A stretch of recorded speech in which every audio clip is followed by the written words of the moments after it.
नमस्कार, मी चंद्र आडागळे. तुम्ही बघताय जनजागृती न्यूज. पिंपरी तांडा येथे बैलाचा विषबाधामुळे मृत्यू.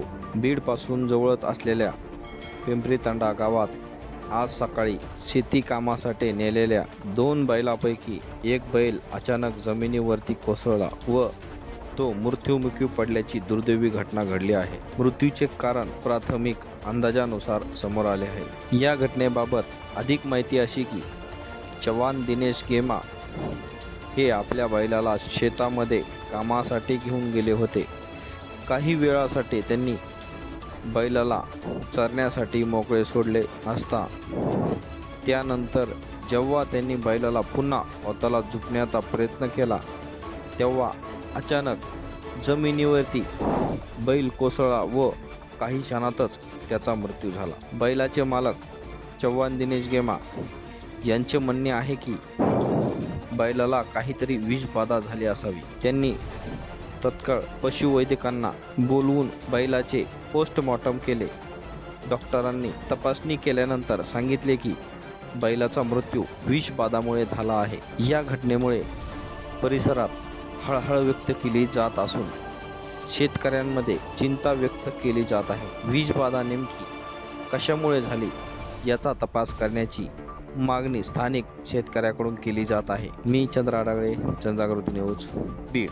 बघू शकता इथं एक शेतकऱ्याचा बैल अवताला झोपलेला असताना त्याला अटॅक येऊन त्याचा मृत्यू झालेला आहे आणि त्याच बैलाला आता इथं त्याची अंत्यविधी चालू आहे बैलाची. तर त्या मालकाला आपण विचारून घेऊ काय कारणामुळे बैल मेलाय. तर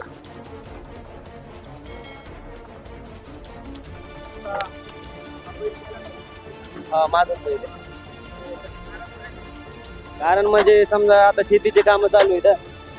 समजा घरातून समजा शेती जात असताना समजा रानात गेलतो, चारा बिरा टाकला, बांधाला बांधलं होतं बैल. बांधाला बांधल्यानंतर पुन्हा अचानक समजा सकाळी समजा रानात अवताल झोपला बैल. झोपल्यानंतर त्याला समजा अचानक झोपल्यानंतर बहुतेक तर विषबाधा झाली त्याला काहीतरी. अचानकच बैल समजा तडपडला आणि तडपडल्याच्या नंतर ते अचानक समजा त्याला काय झालं आणि ते जागेवरतीच गेला.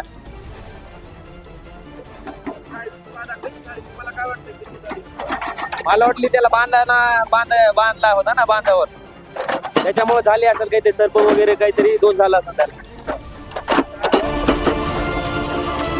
डॉक्टरनी आता पोस्टमॉर्टम केलंय. तुम्हाला पोस्टमॉर्टम मध्ये डॉक्टरनी काय सांगितलंय? तर म्हणले समजा त्याचा दम साचला आणि अटॅक आला म्हणून म्हणले डॉक्टर. समजा शक्यतो त्याला समजा विषबाधा झाली. हो हो सांगितलंय डॉक्टर. मी सकाळचे म्हणजे 8 वाजता घडलेली घटना आहे. 8 वाजता. चव्हाण दिनेश गेमा.